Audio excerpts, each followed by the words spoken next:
Throughout your lifestyle and your day-to-day life, you get caught up into work, you may go to school, go study, anything you're doing every single day. A big part of your unconscious mind is partly what you talk about. What kind of topics are you talking about with your friends, with the people at work? Are they negative conversations? If they're negative conversations, it's going to bring your vibrations down. It's going to be harder for you to manifest the life that you want if your conversations are mediocre and low frequency. If you're complaining about stuff, if you're talking about other people in negative ways, it's not going to help you very much with the future that you want to get to. So make sure you're aware of that. A lot of people think that conversations in your day-to-day life are just that. They're just conversations. Doesn't make much of a difference. But if you think that it does, we can really use it as a tool or an asset to build the life that you want. A big key here is this. If you practice being aware of maybe what you're talking about, what your conversations are, you can reframe that into talking about how much you want for this in the future, how much you want to build, what kind of car do you want, what kind of house do you want, what kind of family do you want? Even talking about with your bros, what things do you want to teach your kids? Thinking way, way, way ahead of time. Because not many people talk about those things. A lot of people are small-minded in the way they think. A lot of people are in the here and the now, and that's it. They don't think much beyond the next day or whatever. And in some cases, that could be good too. But if we practice manifesting the life we want and talking about the things that we want to do later on in our years, it can really help manifest that life. A few different things and a few different tools that I feel like have helped me improve my dialogue, the words that are in my head, the conversations that I have with people, is a lot of the time I listen to a lot of different podcasts. And the podcasts that I listen to are quite intellectual, I would say, or people that I look up to.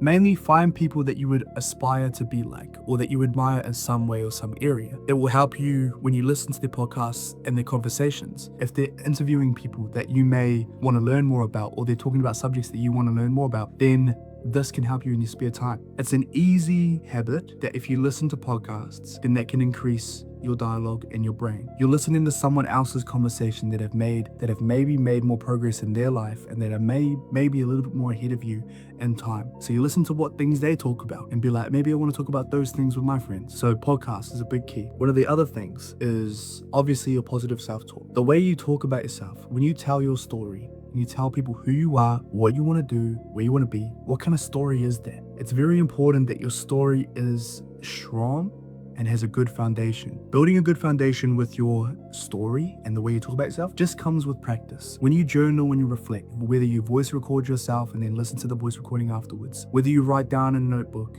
pen and paper, whether you just are repeating similar goals to your friends over and over and over again. These are certain ways where you can reflect, talk about, dive deeper into certain areas of your life. So use that.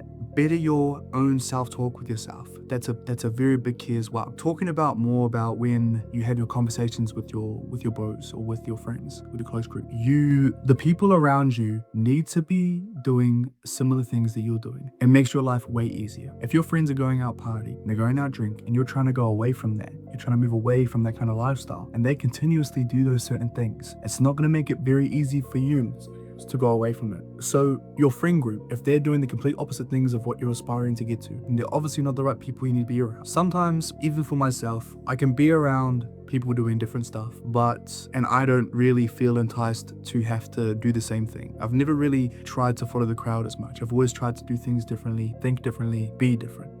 But that's just me. A lot of people out there, they're very impressionable, and the people they hang around, they end up molding into what they do. They don't have their own direct foundation. So look at your friend group. What kind of friends do you have? What can you improve with who you want to be around? Is there other people that you want to be around that maybe will be better for you? A way you can improve this is if you go when you go and do the things you normally do. When you're reading and stuff, and you're going outside and you might be reading a book in a public area. You go to a park or something, and you might see someone else reading a book in the park. And you go up to them and be like, hey, what book are you reading? You start a conversation. That's going to improve your friendships and everything, because you'll find people in places that you find or that you truly want to be in as well. You're not going to find people reading books at a club. You're not going to find people reading books in a bar or anything like that. You won't find people reading books at a party. So obviously look at the environment that you're putting yourself into. If you go to the gym and the certain gym you go to, and if you want to make friends and brothers in that area too, go up and ask what kind of exercises they're doing or how to do a certain exercise, or ask them if they want to do a workout with you one day or whatever. Or you try and help them with something they need to improve with as well. But make friends at the gym, make friends when you're walking down the street with the dog, when you're trying to go for a jog one day, or when you're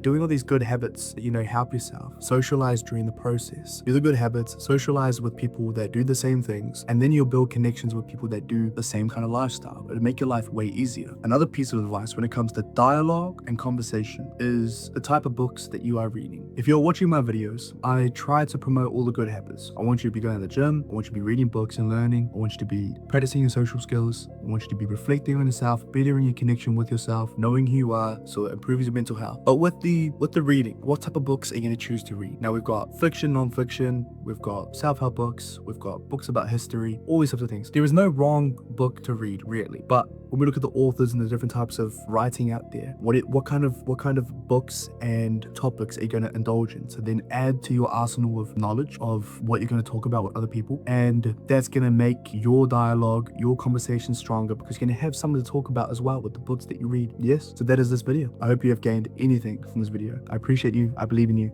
and I'll see you in the next one. Thank you so much.